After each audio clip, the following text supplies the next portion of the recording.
ระองค์ด้วยใจมั่นคงเป็นคนดีทั้งกายและใจหนทางดับทุกข์ท่านได้ทรงสั่งสอนเอาไว้อยู่ที่ใครตั้งใจจะก้าวตามอยู่ที่ความตั้งใจ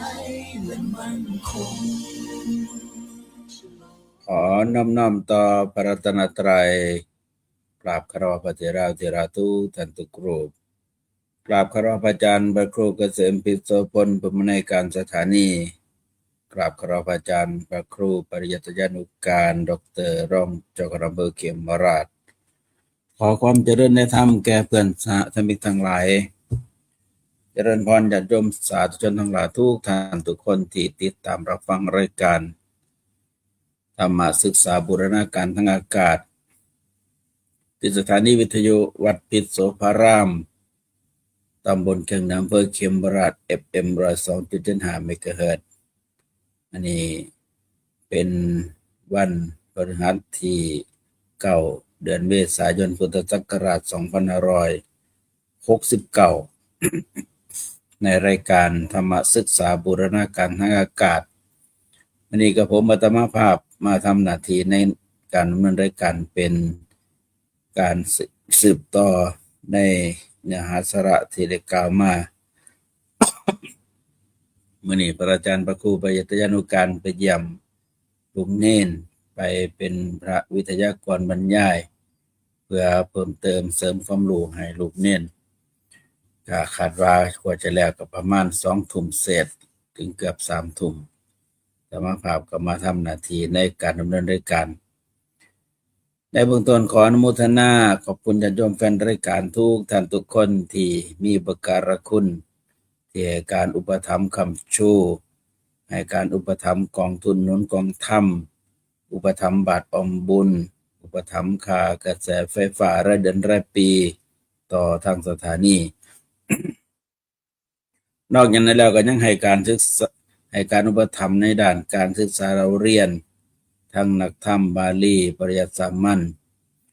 อุปถัมภ์งานการประพฤติปฏิบัติมีสมถะภาวนาวิปัสสนาภาวนาอุปถัมภ์งานเผยแผ่และอุปถัมภ์งานการก่อสร้างสาธารณูปการ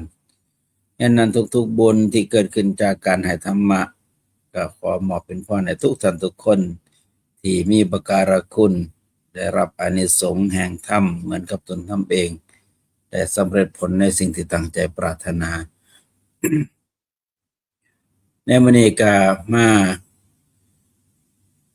เพิ่มเติมในเบื้องต้นโดยเฉพาะในโครงการบวชสามเณรภาคฤดูร้อนมื้อนี้ก็ได้ไปทำหน้าที่เป็นพระอุปชฌาย์บวชสามเณรภาคฤดูร้อนที่วัดสนุมเมืองหญ้า ตำบลแก่งเหนือเขมราชมีผู้มาบวชอยู่จำนวน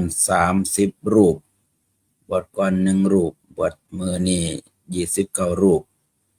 จากแต่วันที่9เป็นต้นไปถึงวันที่27ก็เป็นหน่วยที่2ที่เปิดรับสมัครผู้บวชก็ร่วมกับหน่วยแรกศูนย์แรกที่นาวาก็เป็น67หมายความว่ามีมาเพิ่มทางนาวามาเพิ่มอีก2ก็เป็น37เบื้องต้นมือบวชเป็น35มาเพิ่มอีกมื้อนี้2ก็เป็น37ทางสนมเมืองหญ้าบวชเพิ่มอีกศูนย์ที่2เป็น30รูปรวมแล้วก็คือ67รอศูนย์ที่3ที่บุงขี้เหล็กวันที่14คาดว่าน่าจะได้50-60ขึ้นไป จังใดก็จะแจ้งข่าวเรื่อยๆโดยว่าในโครงการที่เฮาทั้งหลายได้อุปถัมภ์ค้ำชูได้ให้การดูแลลูกหลานที่มาบวชอบรมประพฤติปฏิบัติธรรมอย่างน้อยๆก็ได้เป็นผู้มีส่วนแห่งการอุปถัมภ์สำหรับมื้ออื่นลูกเน้นงดบิณฑบาตหรือว่าเป็นวันพระ8ค่ำเอาเป็นว่ามื้ออื่นงดส่วนวันที่11เดือนเมษายนจึงจะเดินสายไปทาง ตำบลหนองผือสายที่1ในวันที่11เมษายนนี่ลุงเนียนภาคร้อนทั้งวัดนาวาจะไปที่วัดบ้านคำหาดแล้วก็บ้านป้าพอกบ้านบุงหอมบ้านนาดีวันที่11อันนี้คือสายที่1ส่วนสายที่2จะไปบ้านโคกสว่างบ้านบากบ้านไม้พัฒนาบ้านอุดมพรอันนี้คืออยู่ในเขตตำบลหนองผือตั้งแต่เวลา 6:30 น.เป็นต้นไปส่วนวันที่12จะไปทางตำบลหนองลูกท่าก็คือสายบ้านโนนศิลาสายที่2บ้านนาสะแบงสายที่3บ้านคำสง่าสายที่4บ้านโนนอนามัยสายที่5บ้านที่5บ้านหนองลูกท่าบ้านที่6บ้านหนองแฝกโอ้ไปหลายมื้อนี้สายที่1นี่โนนศิลานาสะแบงคำสง่าโนนอนามัยหนองลูกท่าบ้านหนองแฝกส่วนสาย2จะไปบ้านคึมพอกไปวิไลเทคนิคเขมราชไปนุ่นสูงนายุ่งข้ามหมักไหลแล้วก็บ้านลักเขตคาดว่าก็จะแล้วก็น่าจะประมาณ 2-3 โมงก็เป็นการฝึกให้มีความอดทนในการเดินทางจะมีรถรับส่งส่วนวันที่13 14 15 16 17งดดูว่าเป็นช่วงเทศกาลสงกรานต์ญาติโยมจะทำบุญก็เชิญชวนไปทำบุญได้ที่วัดนาวาและสนมเมืองหยางมื้อนี้ก็ไปถวายไอศครีมแบบเย็นไอศครีมนมกะทิสดได้ไปถวายถังหนึ่งมื้อนี้พอดีเบิดพอดีแซ่บพอดีอิ่ม อันนี้เป็นรายการไปบิณฑบาตวันที่11กับวันที่12แจ้งไว้สำนี้ก่อนส่วนวันที่18กับ19จังสิแจ้งอีกรอบหนึ่งวันเวลาผ่านไปแวบเดียวผ่านมา5-6 วันแล้วก็บ่ให้ลำบากให้อยู่ดีกินดีว่าญาติโยมท่านใดจะไปเยี่ยมมื้อนี้อาหารอุดมสมบูรณ์แต่ว่าเสบียงที่ไปเอาผักมาจากตลาดปรินนั่นเสบียงร้อยล้อไม่ครัวมารายงาน อย่างใดก็สิได้หามาเพิ่มเติมอีกเพื่อจะให้อุดมสมบูรณ์ทุกเน้นก็สิได้บ่อดว่าจะจบโครงการน้ำหนักน่าจะขึ้นอยู่ 2-3 กิโลตั้งใจว่าจะให้น้ำหนักขึ้นน้ำหนักลูกเน้นจังได๋ก็ลองไปพิจารณาเบิ่ง มื้อนี้จะมาปรารภเกี่ยวกับเรื่องอคติ4ประการแต่ว่าก็จะมีอันใดมาเพิ่มเติมอีกอยู่ คือในทางพุทธศาสนาก็จะมีหัวข้อธรรมเพื่อนำไปสู่การพิจารณาแต่ว่าในความหมายของคำว่าอคติแปลว่ามีความลำเอียงแต่ว่าในขณะที่ลำเอียงก็เกิดจากนำจิตนำใจโดยเฉพาะทางจิตใจนี่ล่ะอย่างเพราะตัณหาเป็นตัวภาพเป็นว่าเฮามาพิจารณาเบิ่งแล้วเฮาก็มีตัณหาทุกคนในเมื่อสามารถข่มตัณหาได้ก็เบาจากความทุกข์แต่ว่าคันบ่สามารถข่มตัณหาได้ความทุกข์ก็ตามมาฉะนั้นเฮาทั้งหลายจึงมาลองพิจารณาเบิ่งว่าในสิ่งที่เฮาเผชิญอยู่ในโลกมันเป็นจังได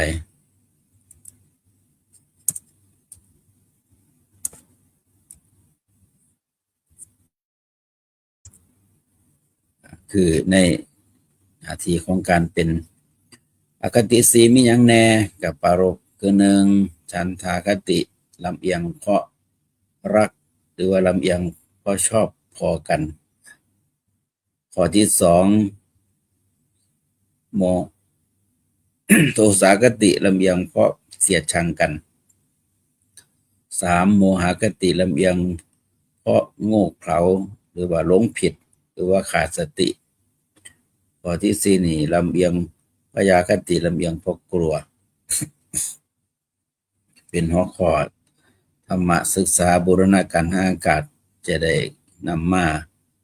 ปรารภบอกในมื้อนี้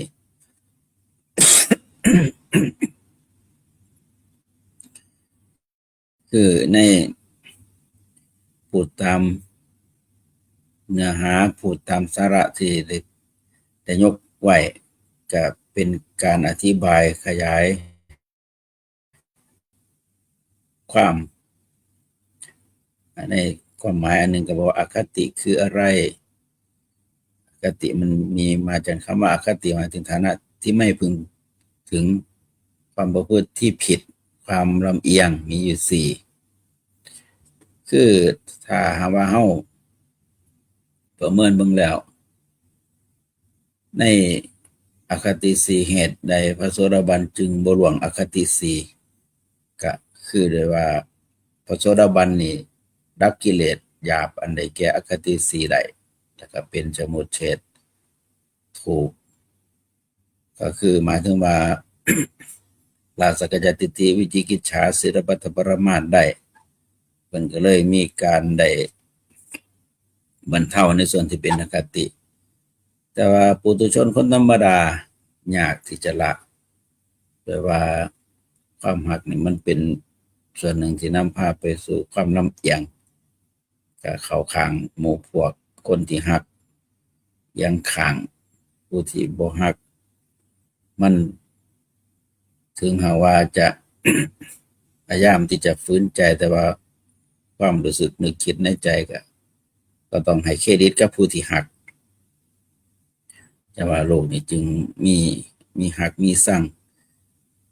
แล้วก็โดยเฉพาะถ้าเป็นการพิจารณาคดีพิจารณาว่าความมีโจทย์ฟ้อง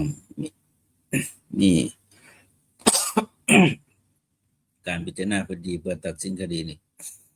บางทีก็ถ้าว่าบ่ได้เอาทำเป็นใหญ่ก็สิตกอยู่ใต้อำนาจของอคติทั้งสี่ประการเพราะว่าแต่สมัยใดสมัยปัจจุบันก็ยังมีการลำเอียงความลำเอียงนี่มันเกิดจากความหักผู้ใดก็ให้เครดิตผู้นั้นสำหรับตัวผู้เจ้าของสั่งถึงเขาดีแต่ว่าก็บ่โอเคหรือว่าบ่ชอบแม้แต่หน้าตาบ่ชอบฟังเสียงก็บ่ชอบตลอดถึงพฤติกรรมต่างๆคันบ่ชอบแล้วก็คือบ่ให้เครดิตบ่ให้ความสำคัญแต่หากว่าถ้าเจ้าของรักผู้ใดนี่พร้อมที่จะอบอุ้มปกปักรักษาเพื่อ จะให้หลุดพ้นจากสิ่งที่เป็นปัญหาอุปสรรคหลายๆคนก็มีโอกาสมีเวลาได้ไปท่องโลกได้ศึกษาข่าวทั้งโลกได้เห็นเพราะว่าแต่คนธรรมดาทั่วไปแม้แต่การบริหารบ้านเมืองในระดับตำบลในระดับอำเภอในระดับจังหวัดหรือในระดับประเทศถ้าว่ามีหลายฝ่ายมีฝ่ายความลำเอียงก็ต้องเกิดคือแบ่งพรรคแบ่งพวกแต่ตามความเป็นจริงแล้วความรู้สึกของพระโสดาบันก็จะมองว่าทุกสรรพสัตว์เกิดมาเพราะกรรมแล้วก็สิ่งหนึ่งที่จะพยายามที่จะกำจัดก็คือตัวตัณหาที่ให้เกิดความลำเอียงถ้าพูดถึงว่าการลำเอียงหรือว่าต่อสู้กันเพราะความลำเอียงผู้ใดชนะพูดในหลักธรรมก็จะบอกว่ากิเลสชนะก็คือตัณหาเป็นตัวชักนำเหตุให้เกิดความแพ้ความชนะนั่นจึงเป็น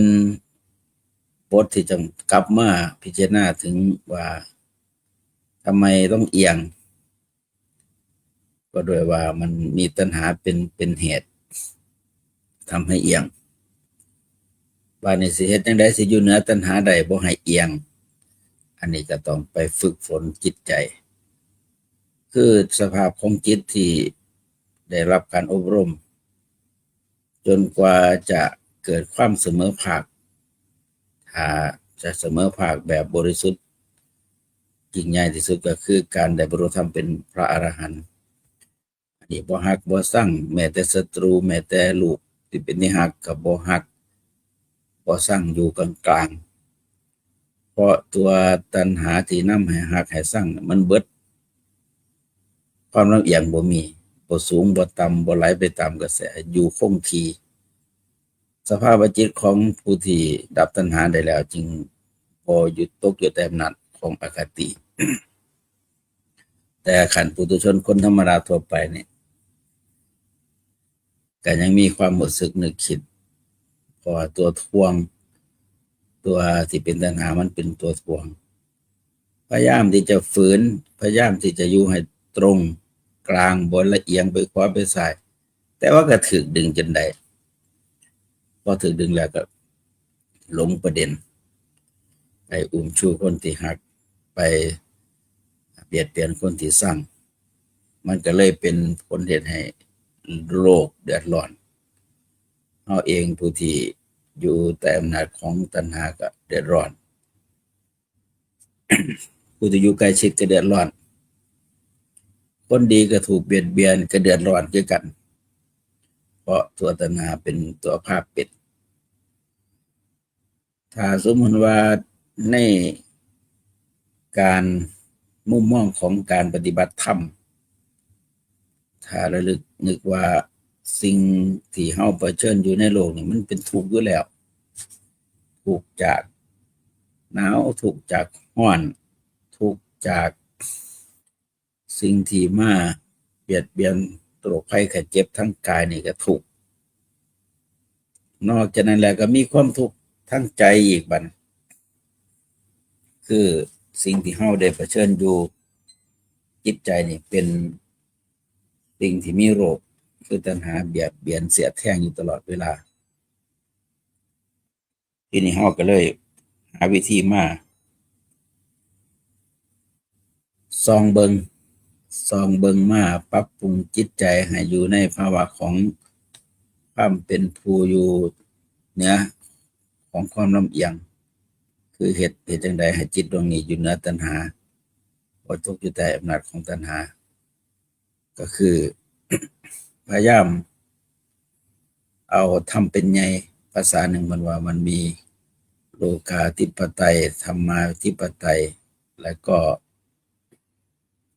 อัตตาธิปไตยเอาหลักธรรมมันมาเป็นตัวขีดเส้นไว้ถ้าเอาตัวตนเป็นใหญ่เนี่ยมันก็สิเห็นแก่ตัวชอบอันใดก็เอาสิ่งที่ชอบสร้างอันใดก็บ่รับในสิ่งที่เกลียดที่สร้างถ้าเอาโลกเป็นใหญ่บัดเอามติเป็นใหญ่ถ้าผู้ใดพวกหลายก็เอียงไปตามผู้นั้นมันบ่ยุติธรรมแต่ถ้าเอาทำเป็นใหญ่ถึงจะบ่ถูกใจแต่มันก็ถูกต้องเพิ่นจังมีช้อยให้เลือกว่าโลกาธิปไตยอัตตาธิปไตยแล้วก็ธรรมาธิปไตยทั้ง3ประการนี้ ผู้ใดจะเอาอันใดเป็นใหญ่ถ้าเอาตนเป็นใหญ่นี่ก็มีปัญหาบ่จบบ่สิ้นเลยว่าความพอใจขึ้นอยู่กับฉันถ้าหากว่าฉันชอบฉันพอใจคนอื่นจะเป็นยังไงก็ตามบ่ได้สนใจอันนี้ก็เลยนำมาซึ่งความเดือดร้อนทั้งตนเองพร้อมเพราะว่าส่วนกรรมมันจะให้ผลก็จะมีตามมาแต่ว่าในเบื้องต้นผู้อยู่ใกล้ชิดเดือดร้อนก่อน พอตนเป็นใหญ่บ่ได้สนคนอื่นเอาเจ้าของเป็นหลัก อันนี้ก็เฮ็ดให้โลกเดือดร้อนส่วนเอาโลกเป็นใหญ่นี่ถ้าเอามติเป็นหลักก็ผู้ใดหมู่หลายก็ผู้นั้นได้รับความเห็นชอบคือสมมุติว่าตกลงกันได้อันหนึ่งว่าโลกนี่มันแบนหรือมันกลมทั้งที่โลกกลมแต่ส่วนมากหมู่หลายบอกว่าโลกแบนก็ไปยึดถือว่าโลกแบนเพราะว่าส่วนมากลงมติว่าโลกแบนทั้งที่โลกมันกลมบางทีก็ ตัดสินใจด้วยมีข้อแลกเปลี่ยนมีข้อแม้ถ้าลงมติให้ฝั่งใดฝั่งหนึ่งได้เสียงหลายบอกว่าโลกแบนถึงมันจะกลมก็ตามแต่ให้ลงมติว่าโลกแบนอันนั้นคือเอาโลกเป็นใหญ่เมื่อได้รับค่าจ้างรางวัลมือเถือก็ยกมือเอาให้มันแบนอันนี้จึงเป็นเหตุให้เกิดความลำเอียงทั้งเบิดทั้งปวงสรุปว่าธรรมาธิปไตยเป็นสิ่งที่ดีที่สุดคือถึงจะบ่ถูกใจแต่มันถูกต้องบ่ได้เอาคนที่หักที่สร้างมาเป็นเกณฑ์เอาทำเป็นเกณฑ์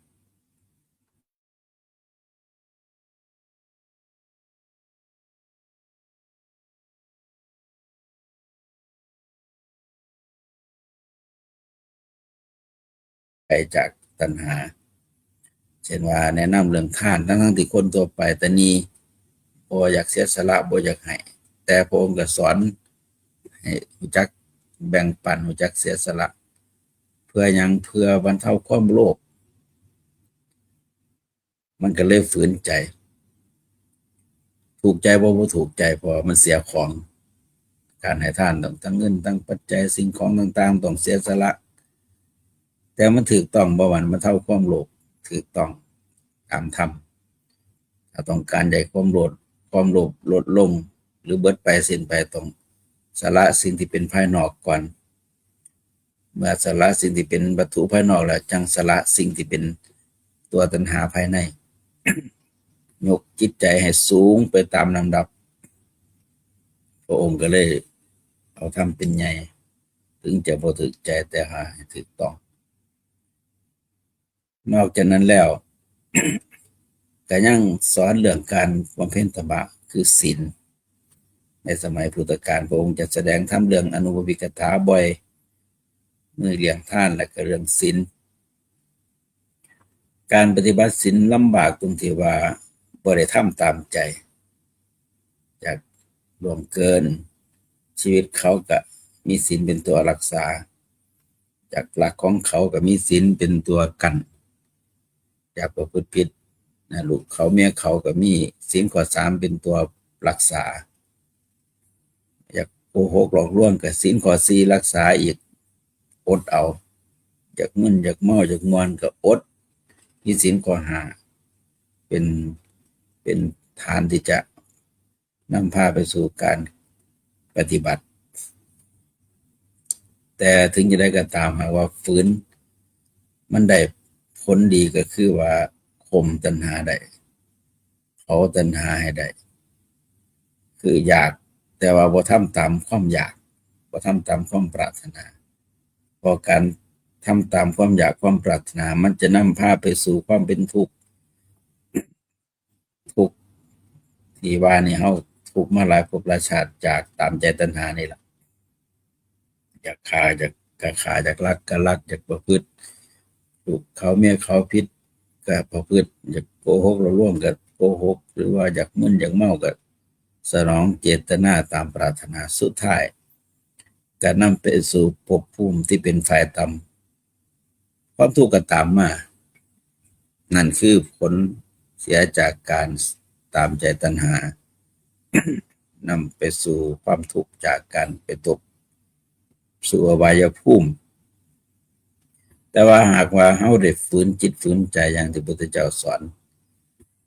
ถึงจะโลภแต่ว่าก็แบ่งปันเพื่อบรรเทาให้ทานไว้เพื่อบรรเทาความโลภ เว้นตบะเพื่อมันเท่าความโกรธมันอยากตามใจก็ห้ามไว้ บ่พอใจก็มีสติรักษาไว้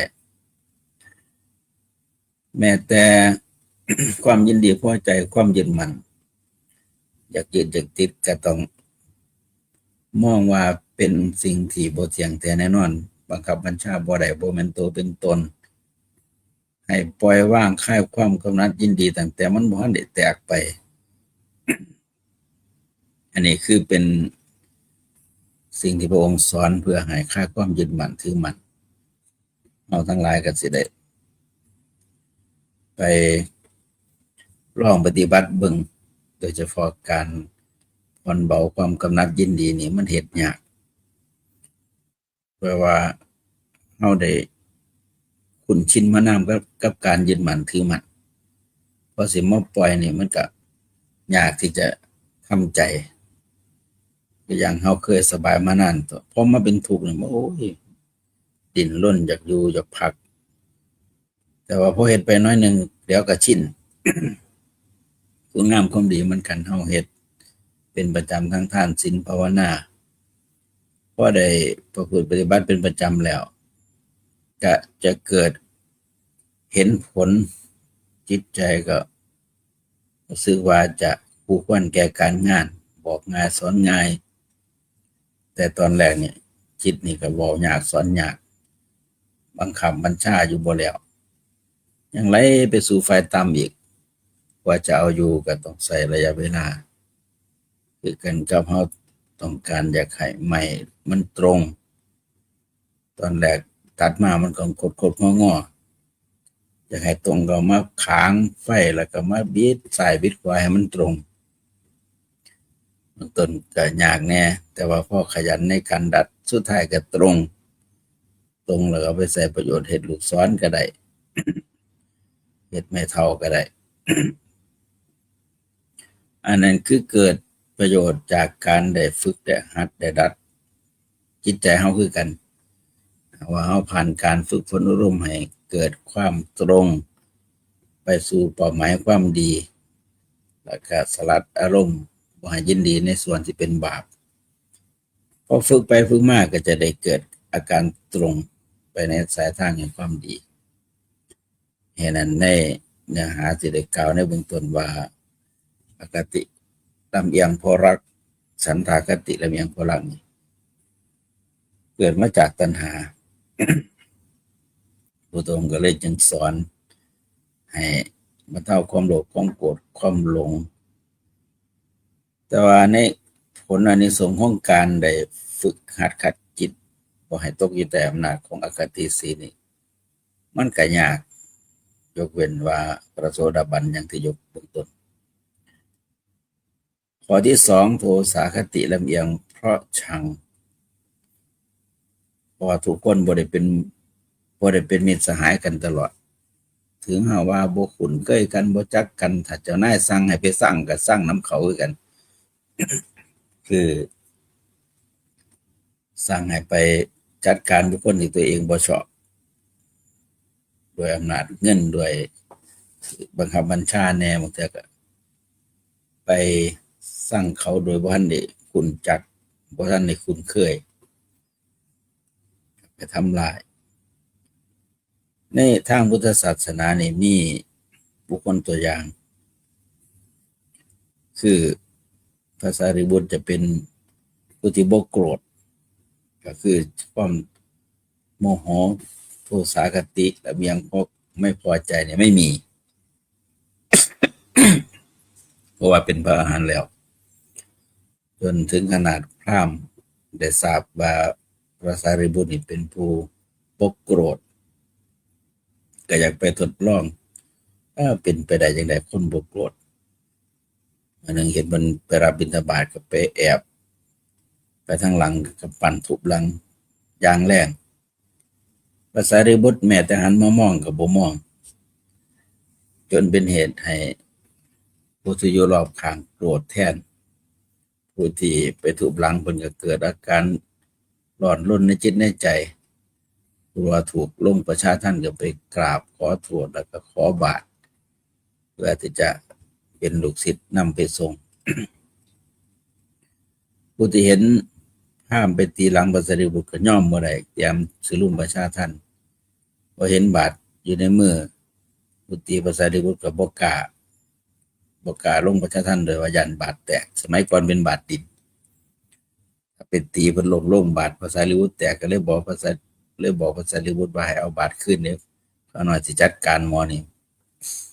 พระสารีบุตรก็เลยบอกว่าเขาผิดอีหยังก็บอกว่าเพิ่นตีหลังพระสารีบุตรเพิ่นขอขมาโทษแล้วเพิ่นสำนึกผิดแล้วตีแค่เพิ่นบ่ได้ตีเจ้าเพิ่นตีข่อยเจ้าก็เดือดร้อนแทนข่อยกว่าสิระงับอารมณ์ได้ก็ใช้เวลานิดนึง อันนี้คือความโกรธมันเป็นตัวหนึ่งที่มาเป็นตัวกำหนดเพิ่นตีพระเถระเฮาเพิ่นตีญาติเฮาเพิ่นทำลายเพื่อนสนิทมิตรสหายเฮาย่อมบ่ได้อันนี้คือเป็นตัวหนึ่งที่เป็นเหตุให้เกิดความลำเอียง ได้ทะเลาะวิวาทกันได้ล้างผลาญกันได้เบียดเบียนกันเพราะโทสาคติลำเอียงเพราะความสั่งแต่ที่จริงอยู่ในโลกมันก็ทุกข์อยู่แล้วก็ยังไปเติมความทุกข์ให้กันและกันพอสุดท้ายแล้วก็นี่แหละเราก็เห็นกันอยู่ในโลกทุกข์ยากลำบากปานใดก็ด้วยตัณหาความบ่พอใจข้อที่สามโมหคติลำเอียงเพราะโง่เขลาคือถ้าพูดถึงความโง่เขลานี่จะมีฐานะตำแหน่งมากสักปานใดถ้าถูกความโง่เขลาครอบงำก็สามารถทำลายผู้อื่นได้คำว่าทำลายนี่ก็คือเอาอำนาจเอากฎหมายมาทำลายทั้งที่ภาพความเป็นจริงอยู่ในมุมที่ดี แต่ว่าความดีนั้นบ่ได้เอามาสู่การพิจารณาแต่ว่าจุดดำน้อยหนึ่งคือความขี้ร้ายเอามาสู่การพิจารณามันก็เลยเป็นเหตุให้มีการเบียดเบียนกันลงโทษลงทันตามกฎหมายบ่ได้มองว่าคุณค่าของคนมันอยู่เหนือสิ่งที่ผิดเล็กๆน้อยๆก็เฮ็ดความดีมา10 ปีเฮ็ดผิดอยู่ครั้งเดียวก็ถูกปรับไม้ใส่โทษติดคุกติดตารางอันนี้จริงเป็นว่าผู้ดูแลกฎหมายเนี่ยถ้าถูกโมหคติหรือลำเอียงพวกเขาพวกโง่นี่ครอบงำเฮ็ดให้ผู้อยู่ใต้กฎหมายลำบาก ลำบากจากนี่ล่ะเอาแต่กฎหมายมาอ้างตามธรรมดาถ้าเป็นนักปกครองนักบริหารนี่บ่ได้เอานิติศาสตร์อย่างเดียวต้องมีรัฐศาสตร์นำคือการบริหารปกครองคนต้องเบิ่งบริบทจะไปเข้มตามกฎหมายทั้งเบิดเฮาก็สิได้ทำบาปทำกรรมทำลายคนดีโดยเอากฎหมายมาเป็นเหตุคือตามหลักบ่มีผู้ใดที่จะดีเต็ม 100% ตราบใดที่ยังบ่ทันเบิดตัณหานี่ยังดีบ่ได้เต็ม100ถึงว่าดีทั้งด้านจิตใจแต่ว่าขณะอยู่ในโลกถ้าโลกลำเอียงถ้าผู้บริหารลำเอียงก็กลายเป็นคนบ่ดีได้เพราะโลกมันลำเอียงนี่ก็เลยมาอารมณ์ว่าในสถานการณ์ในการไปอยู่ในโลกเราเห็นความลำเอียงของผู้ปกครองลำเอียงของผู้นำโลกโดยเฉพาะโมหคติลำเอียงเพราะโง่เขานี่คิดว่ามีอำนาจสั่งฆ่าได้สั่งจัดการได้แต่ลืมเบิ่งไปว่าเขามีความดีกับสิ่งที่ไม่ดีอะไรน้อยมากกว่ากันเขาได้ทำประโยชน์ต่อโลกต่อสังคมขนาดใด ไม่สนเพราะว่าหนึ่งไม่ใช่คนของเราเพราะฉะนั้นสองผิดเอากฎหมายมาว่าสามกับเจ้านายสั่งคนเฮาถ้าบ่พอใจกันนี่ดีปานใดก็ถูกฟ้องร้องข้อที่สี่พยาคติลำเอียงเพราะกลัวก็ความหมายก็คือว่ากลัวอิทธิพลกลัวอำนาจกลัวเจ้านายบางเทื่อก็ถ้าจะไปต่อต้านทำลายบุคคลที่เพิ่นมีอิทธิพลก็ย้านกลัวอำนาจมืดย้านเข้าอุ้มฆ่าก็เลยพลอยเลยตามเลยบ่กล้าแตะต้อง ลูกเจ้านายใหญ่นายโตที่มีอิทธิพลมีอำนาจก็บ่กล้าไปแตะต้องถึงจะผิดก็บ่แตะต้องเพราะย้านบารมีย้านอำนาจเขาก็พลอยเฮ็ดให้เกิดอาการน้ำเอียงได้ในเมื่อเฮาได้ทราบจังซี่แล้วก็ต้องระวังว่าเฮาจะไปไว้ใจเรื่องกฎหมายอย่าไปไว้ใจของคนที่อยู่ตกอยู่ใต้อำนาจของอคติ4ประการเนี่ยเฮาต้องระมัดระวังสำหรับรายการธรรมศึกษาบูรณาการทางอากาศได้ปรารภเกี่ยวกับเรื่องอคติ4เว้าสู่ญาติโยมฟังแต่หมายถึงยังไงเป็นนำไปสู่การพิจารณาเอาเองก็แล้วกันก็ญาติโยมท่านใดมีโอกาสอยากทักทายโทรกับทางรายการก็สามารถโทรเข้ามาได้ มื้อนี้นั่งเว้าหน้าไมค์ผู้เดียวมีเวลาหลายให้เวลาอีก15นาทีเพื่อให้ทักทายได้ในช่วงเทศกาลบุญประจำปีบุญพระป่าบุญพระเวทบุญเทศมหาชาติ มีหลายในช่วงสงกรานต์ลูกหลานที่กลับมาบ้านก็เป็นห่วงเรื่องอุบัติเหตุเรื่องความมึนเมาเรื่องขาดสติสนุกจนลืมระมัดระวังมันก็นำไปสู่อุบัติเหตุทั้งบาดเจ็บทั้งทรัพย์สินเสียหายทั้งชีวิตอาจจะบ่รอดไปถึงปลายเดือนเมษา อันนี้เราต้องเซฟตี้ตัวเองเฮ็ดจั่งใดสิมีสติดี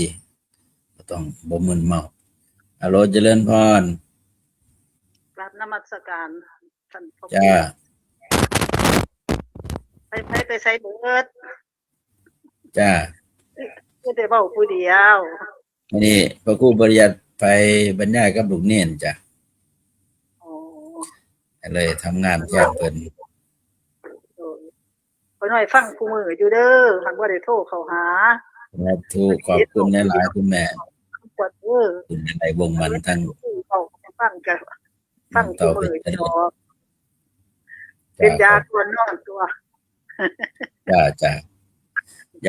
ยานอนหลับบ่ยาแก้ง่วง แม่คันพ่อครูบ่แล้วก็บ่ได้นอนดอก สา ตัว ธุ การทำมาก่อนนอน ฟังไปฟังมาก็รับตาตัว ขอขอบคุณหลายๆเด้อเป็นกำลังก่อนนอน จ้า มาจากการเท่านี้แล้วเด้อพระครูเด้อ สาธุอนุโมทนาแม่ทั้งต่อไปเอิ้นเพิ่นงานทักทายเทื่อนึงจะติดฟังตลอดก็เป็นที่มั่นคงในศีลในขอให้สุขภาพร่างกายแข็งแรงปราศจากโรคภัยเจ็บมีอายุมั่นคงเด้อคุณแม่เด้อเจริญพรมีสายเข้ามาอีกเอาสอนพี่แม่วางสายเด้อแม่เด้อสายสอนฮัลโหลเจริญพรจังโทรเข้ามาใหม่ก็แล้วกันสายสอนสายหนึ่งว่างบ่ท่านว่างก็สอนเข้ามาอีกได้ ใน บริบทของการเป็นอยู่โดยเฉพาะในทางพุทธศาสนาประเทศของเฮานี่มันเป็นเมืองพุทธแล้วก็พยายามที่จะสอนมนุษย์เรียนฮัลโหลอยู่ห่างวิทยุคุณแม่อยู่ไกลๆวิทยุมันจังบ่หอนที่ถ่ายบ่ได้ยินกันได้อบัดนี้เวลาโทรศัพท์ต้องเสียงวิทยุก่อนให้ฟังเสียงของโทรศัพท์มันจังบ่หอนเจริญพร คนนมมันจะฟังก็พูดจ้ะค่ะ จ้ะ ขน่อยฟังรายการคือมีสาธุฟังจนวิทยาศาสตร์นี่คือมือเดียวคือ จ้ะ แต่ขน่อยอ่อนพ่องานพวกคือว่าไปทำบุญของทางนี้ขน่อยอยากร่วมบุญนำเด้ ย่อเมื่อเอาค่ะ ว่าขน่อยโอนเงินบ่เป็น จ้ะย่อเมื่อเอา ไม่ได้สาธุอนุโมทนาคุณนำพระคุณ ต่อไปต้องไปฝึกโอนทำบุญมันจังสะดวกมันบ่ได้ไปหากันกับยากคือมื้อน้ำมันมันแพง อยู่ที่มือถือนี่โอนปิ้งเลย โอ้อันก่อนเขาขู่ไปทำบุญอยู่หมองใดก็ออกยอดไม่ได้นึกมืออนุโมทนานำ จะสั่งสมบุญจะเกิดรูปหน้าสนาจังสิรวย ค่ะขณะฟังคือมือรายการเป็นโจ๊กจนเขาขู่กระเจมเอ่ยทวนแล้วก็ฟังรายการแผ่เมตตา จ้ะ คิดสถานีขณะจังเลยไปฟังของเอง อนุโมทนาจ้ะ ค่ะขณะอันสอนร้ายนะขอนมนมัสการเจ้าค่ะ แห้งเด้อคุณแม่น้องหญิงที่โทรเข้ามารายการขออานิสงส์แห่งบุญได้เฮ็ดให้สุขภาพกายใจแข็งแรงเจริญทุกด้านบางสายแล้วก็มีสายต่อไปจ้าเจริญพรอย่าลืมวางสายด้วยสำหรับผู้สายก่อนพอพูดจบก็วางสายไปเดี๋ยวสายต่อมาจะได้เข้าฮัลโหล ก็นำนมัสการก่อนนะหลวงพ่อพระพุทธ แม่สาธุ ถูกห่อนกับบ่ห่อนซื่อๆเนาะห่อนขุนเขียวกันทั้งน้ำวัดน้ำว่ากับสนั่นเนาะขอน้อยเนาะ จ้ะมันเป็นกรรมของวัฏฏะ กรรมของวัฏฏะ อันนี้อีหยังแสงฟังมันคือเป็นจังสี่โลกเฮา คนเฮาเนาะความอิจฉามันมีครับ ก็คือขุนเขียวให้กรให้ยอเขามันสวนจนแนวเต้ จักรยานเขาได้ลื่นเสร็จแล้วไปเปลี่ยนครับคนเฮามันสร้างบุญมาบุญกันเนาะ โอ้ยเว้ยมันเป็นจังสี่โลกอันนี้ ว่าสิบ่เว้าเกี่ยวกับวัดกับว่ามันก็อดเว้าบ่ได้ดูหลาย แม่นมันอยู่ในโลกเขาก็ต้องรับรู้เรื่องโลก แต่ว่าก็พิจารณาเป็นธรรมสัตว์โลกย่อมไปตามกรรม เลยก่อนนะ อ่อนกันอยู่แล้วยังขุนเกี่ยวกันอยู่บ่มีสงครามบ่คือจังได๋ เฮาสงครามกับวัดผู้เป็นผู้บริหารนี่ก็ม่วนคักสู้กับวัดนี่ม่วนคักสุดท้ายแล้วสิบ่ให้มีพุทธศาสนาในเบิ่ง วัดได้ดังนี่บ่ได้เด้ แม่นดังเร็วก็รับเร็ว อัพพระลูกได้ดังๆขึ้นมานี่บ่ได้ เออ เอาน้อมนมัสการก่อนนะมันอยากเว้าหลาย สมัยที่พระเดชพระคุณหลวงพ่อเจ้าคุณวัดผิดสุดพระราม เพิ่นยังมีชีวิตอยู่ก็มีนักข่าว มีโลกทิพย์อยากมาขอประวัติมาขออนุญาตเอาไปลงในโลกทิพย์ก็เลยไปกราบเรียนหลวงพ่อเขาอยากมาขอข้อมูลอยากขอประวัติไปลงโลกทิพย์หลวงพ่อเพิ่นว่าดังเร็วก็ดับเร็วบ่ให้เห็นบ่สมัยนั้นอีกก่อนธรรมวาทีกับยันตะกับภาวนาพุทโธดังเร็วก็ดับเร็วเหมือนจุดเด่นคือโดยเฉพาะถ้าไปพูดเรื่องการเงินไปพูดเรื่องที่อยู่อย่างที่เพิ่นว่าเถื่อมันก็พอเดินเรื่องมันแล้วมันบ่ถูกต้องก็สิไปว่าเพิ่นผิดมันก็ถูกที่จริงก็ขออนุญาต ธรรมดาอยู่ในโลกนี้บ่มีกฎหมายมาบังคับมันก็อยู่นำกันเบียดเบียนกันพอมีกฎหมายก็เอากฎหมายมาเบียดเบียนกันคือเขามันบ่จบเพราะว่ามันอยู่ในแต่อำนาจของตัณหาความลำเอียงมีสายจักสายบ่ยังเหลือเวลาอยู่4-5 นาทีอย่าลืมวางสายเด้อผู้ใดโทรแล้วอย่าลืมวางสายเป็น การเปิดโอกาสญาติโยมญาติธรรมได้ทักทายหลายๆมื้อนี้เสมอให้เวลาน้อยมื้อนี้ให้เวลาหลาย แต่ว่าเสียงอาจจะเมื่อๆหน่อยนึงว่า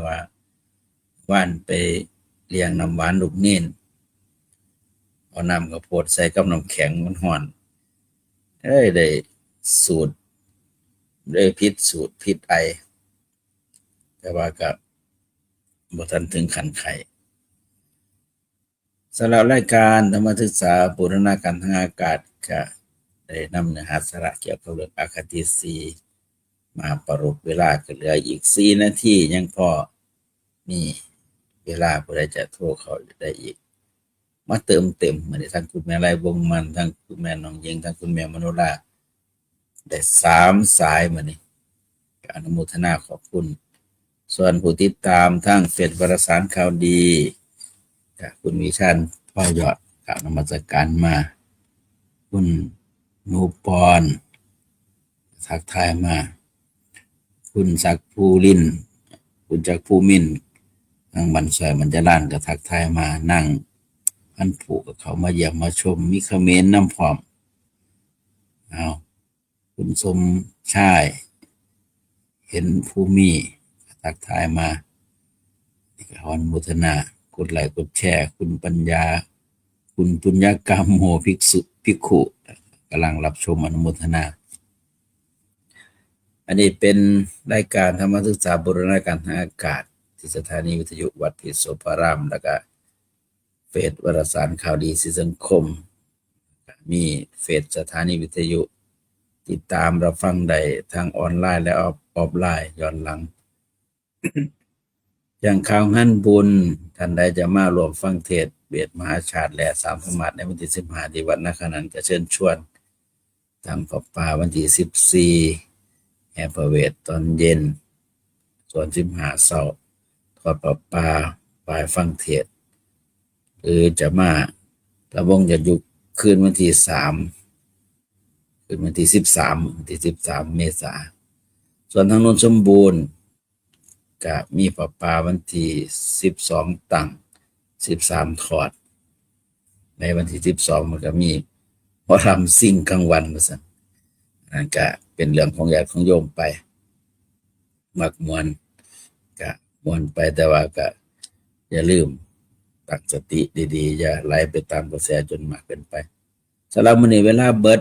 ในรายการธรรมศึกษาบูรณาการทางอากาศขออนุโมทนาขอบคุณคุณดูแลภาพและเสียงทางสถานี อนุโมทนาขอบคุณญาติโยมที่ติดตามรับฟังทางออนไลน์ออฟไลน์ทุกๆบุญที่เกิดขึ้นจากการให้ธรรมะเป็นท่านขอมอบเป็นพรให้ทุกท่านทุกคนมีสุขภาพกายใจแข็งแรงมีสติสมาธิปัญญาดับทุกข์ได้แก้ปัญหาได้จนถึงฟังคืออมตะมหาฤทัยโดยกันจงทุกท่านทุกคนเทินขอเจริญพร